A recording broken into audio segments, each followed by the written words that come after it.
Hello and welcome back to Star Citizen. My name is Evenlease, and today on 10 Minutes More or Less Ship Review, right behind me I have the ARES Starfighter Ion. Let's go ahead and take a look.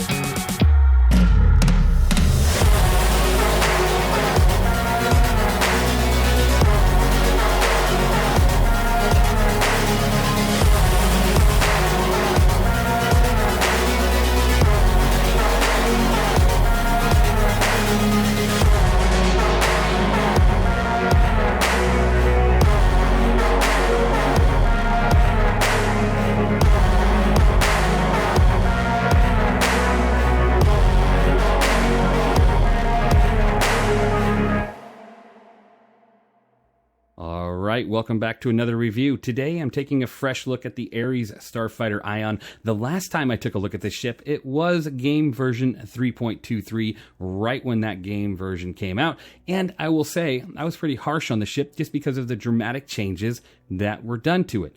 Pretty much all to do with the gun on the ship. But before we get into that, I want to let you know the stats that I present to you today are 4.0, and some of the stats on the ship definitely changed. Not really by too much, but it's always good to get a fresh look to see what you might potentially be buying. With the Starfighter Ion, it is $250 if you were to buy it in the pledge store. Now, if you buy it in-game, it is $4,725,000 AUEC. Once you get into that pilot seat and you look to your right, you do see a massive gun. That is outputting 1,767 damage per second due to it being a size 7 SF7E laser cannon. Now, that's just when you shoot it normally. Each round outputs about that much damage per second. Given whatever shield the other target is using, some of that might get mitigated by the shield. It's really hit and miss. But if you hold down the fire button, you can charge the weapon, and it typically outputs 2 to 3 times the amount of damage per second, which is great, but also a really big pain in the rear, because when you're holding that charge down, your target's maneuvering, and if you miss, you're taking away shots that you could be shooting, and that's just too bad. It's a really interesting mechanic, I'll say. I hope it's not the final version, but as of right now, if you get really used to it and you got a lot of practice with it, and as long as you're hitting your target, you're going to do great damage. But you do only, at the max power setting, have 15 shots. So you don't typically have a problem with that if you're just sitting there charging each shot you do. It kind of, keeps up with it. But if you're repeatedly clicking and using those shots, they get drained up pretty quick. So just keep an eye on that. Now, you do have 8 size 3 Viper 3 missiles, as well as 12 size 3 Arrestor 3 missiles. So you can probably throw a volley of missiles in towards your target before you get into laser range. Or, even if they fly by you and you want to throw out a couple missiles hoping to take out the target and end that fight a little sooner, that's always a good chance too. Now, you do have 2 size 2 shield generators outputting 9,480 bubble shield. Before it was 12,000 shield, but with all the shield changes that went around, it dropped down a little bit. Not too bad, not too big of a concern there. And you do have 32,600 ship HP. Before, it was also 30,100, so you went up a little bit on your ship health pool, which is nice. It's always nice when a stat changes for the better and not the worse. Now, when you're out there fighting a target or running around, you have a top SCM speed of 210 with a 450 forward boost and a 220 backwards boost and a nav speed of 1,100. It's not the fastest ship, but it's definitely not the slowest ship, since it's built around the gun itself, kind of like an 810 Warthog, just this one's a laser cannon and not a massive Gatling gun like on the Inferno, which is really fun to use. But it does move kind of slow, and its maneuverability isn't the top tier maneuverability. It is sitting at a 43, 38, 120 pitch yaw roll, so any ship smaller than you will outmaneuver you and potentially cause you a lot of trouble. Now, when you are facing smaller targets, if you get a lot of good practice in and you really focus on hitting your target, you could take out a small ship like a Hornet or an Arrow or a Gladius in just 2 or 3 hits, which is fantastic. But you just don't want to miss your shots, because the second they get around you and they just hug up against you, it's going to be pretty hard for you to come out of that battle victorious. Moving past that, you do have 45 SCU of hydrogen fuel and 1.2 SCU of quantum fuel, allowing you to do the jump from Stanton to Pyro or Pyro to Stanton. If they still have the 1 SCU requirement to make that jump, then perfect, you're good to go. It's a fantastic thing, allowing you to jump that distance. Now, you do have a very high EM rating in this ship, sitting at about 38,000. So you are spotted the second that you make contact. You're spotted. You're going to be spotted from a very big distance out. No matter how sleek and nice this ship looks, you're spotted. You're going to be pinging off the radar pretty bad, so make sure you realize that. If you're going into a potentially hostile environment, keep an eye on your surroundings, because they see you, and you might not see them. Now, outside of that, I'm going to go ahead and bring this ship into a couple battles, maybe see if I can find a player contact, and we'll see how it does.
All right, as you can see, this ship can attack smaller targets, and it does a lot of damage, but one of the biggest problems is that charge mechanic, low rate of fire, low projectile speed, and overall, it's just really difficult to use, because if you miss your target, like the server's not giving you good performance, the AI is janky, or you just have a player that's really good at avoiding your fire just by maneuvering really well, or they're just really fast and they're getting around you, it's going to be a very hard time. Now, obviously, this ship is supposed to be more of a long range, sniper and hitting big targets, while like something like the Inferno goes in and rips apart the outside of a ship after you take down a shield, which this thing can definitely do that, but it definitely is a changed ship compared to what it was a year ago.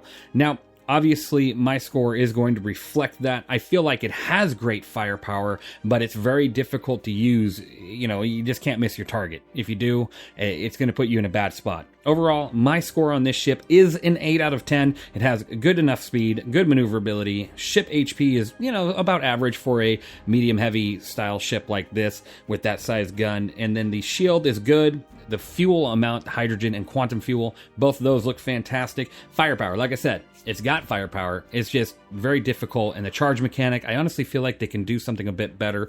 I'm wondering, what do you think they could do to improve this ship? Let me know down in the comments below. Do you have the Ion? Do you prefer the Inferno? Or do you just not like the Starfighters at all? And then you have a good amount of missiles on this ship. It's got its components and gold standard passes, you can see right here. And then it's got a very high EM rating, so you are spotted from such a distance. It's just crazy how far you're spotted from. Overall, it's a great design ship. It's fun to fly when you actually hit your target and you take them out in 1 or 2, maybe even 3 hits, you know, for the smaller, medium-sized targets. It's really exciting and it just feels great. But when you miss, it hurts. It hurts really bad. So again, let me know down in the comments below, what do you think of this ship? What would you change with the Ion? Thank you guys for watching. I really hope you enjoyed, and I will see you guys in the next one.